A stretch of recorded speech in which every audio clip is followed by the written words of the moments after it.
আর শ্রীকৃষ্ণ এই চক্রের অধীন। কিছুদিন পরেই পাণ্ডব আর কৌরবদের মধ্যে যুদ্ধ শুরু হয়, যেখানে ভগবান শ্রীকৃষ্ণ অর্জুনের সারথি হন।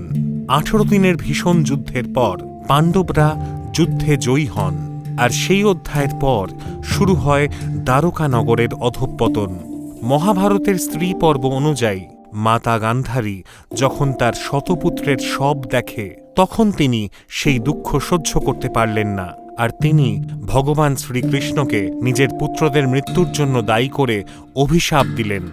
ঠিক যেমন ওনার বংশ লোপ পেয়েছে, আজ থেকে 36 বছর বাদে শ্রীকৃষ্ণের বংশ লোপ পাবে। শ্রীকৃষ্ণ এই কথাটি আগে থেকেই জানতেন, আর তাই তিনি মাতা গান্ধারীর অভিশাপটিকে আশীর্বাদ হিসেবে গ্রহণ করেন।